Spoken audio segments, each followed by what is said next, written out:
Assalamualaikum warahmatullahi wabarakatuh. Jumpa kembali bersama channel Yosiku Berbagi. Kali ini kita akan membahas tentang materi genetik yaitu DNA dan RNA. Orang yang pertama kali melihat kristal DNA dengan menggunakan teknik kristalografi sinar X adalah Rosalind Franklin. Berdasarkan foto tersebut, Mr. Watson dan Crick menetapkan suatu teori tentang struktur DNA yang menyatakan bahwa DNA merupakan asam nukleat yang tersusun secara double helix atau spiral ganda yang terpilin. Teori struktur DNA double helix tersebut terkenal dengan nama model DNA Watson and Crick.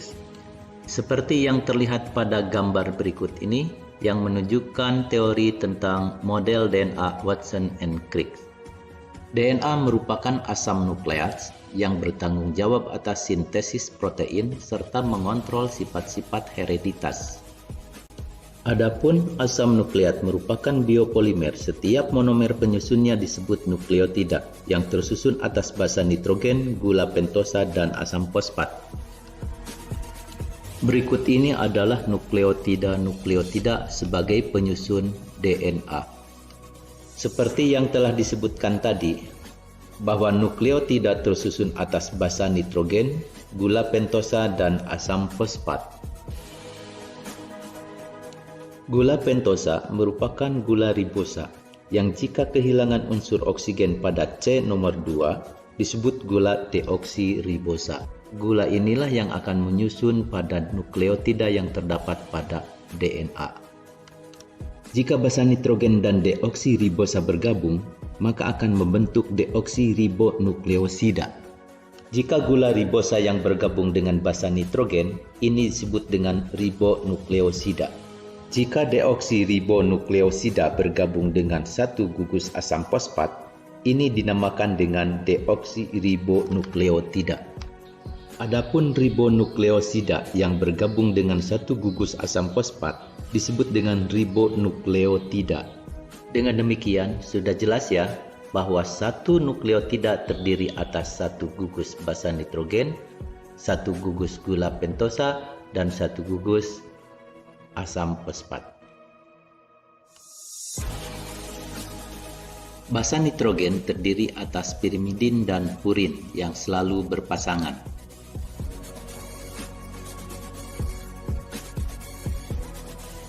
Timin dan sitosin merupakan kelompok pirimidin, sedangkan adenin dan guanin merupakan kelompok purin. Dari gambar berikut ini, kita bisa bedakan bahwa timin selalu berpasangan dengan adenin atau sebaliknya dengan dua ikatan hidrogen.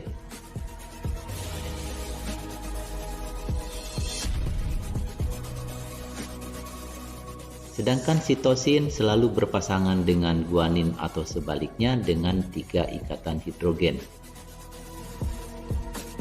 Yuk kita berlatih untuk memasangkan basa nitrogen pada DNA. Ingat, T selalu berpasangan dengan A atau sebaliknya, dan C selalu berpasangan dengan G atau sebaliknya. Dan hasilnya adalah sebagai berikut.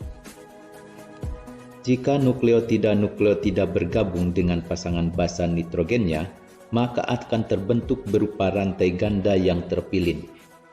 Inilah yang dinamakan dengan DNA atau deoksiribonukleat acid double helix. Jika kita perhatikan, pada setiap ujung DNA selalu ada ujung 5 aksen dan 3 aksen atau ujung 3 aksen dan 5 aksen.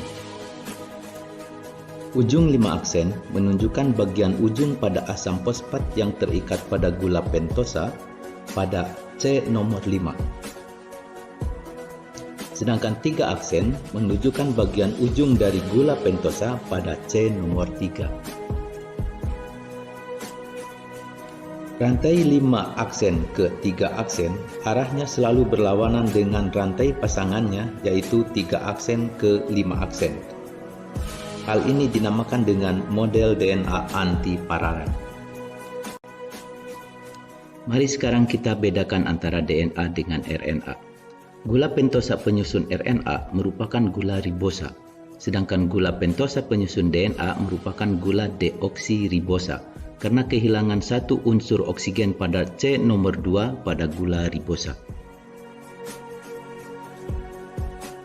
Basa-basa nitrogen pada RNA sama seperti pada DNA kecuali timin dari kelompok pirimidin diganti menjadi urasil. Yuk kita berlatih memasangkan basa-basa nitrogen yang terdapat di dalam RNA. Ingat, karena di dalam RNA basa nitrogen timin berubah menjadi urasil, maka pasangan urasil adalah A atau adenin. Dengan demikian, hasilnya seperti ini.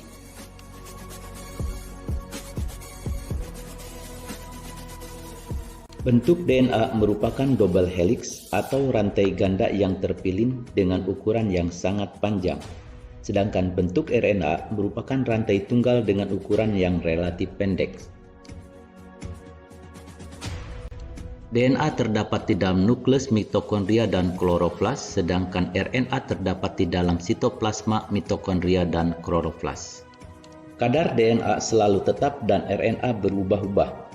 Adapun fungsi dari DNA adalah untuk sintesis protein dan informasi genetik, sedangkan RNA berfungsi untuk sintesis protein saja.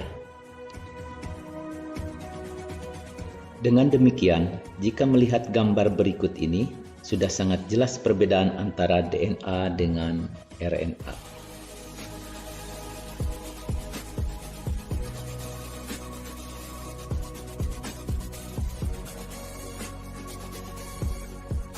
Berikut ini merupakan contoh soal tentang DNA dengan RNA.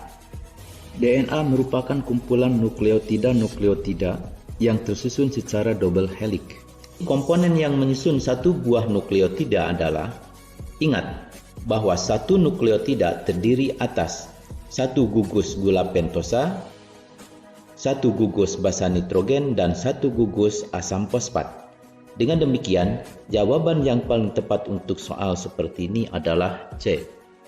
Demikian pembahasan kita kali ini. Terima kasih banyak, semoga bermanfaat. Tetaplah berbagi kebaikan karena hidup hanya satu kali.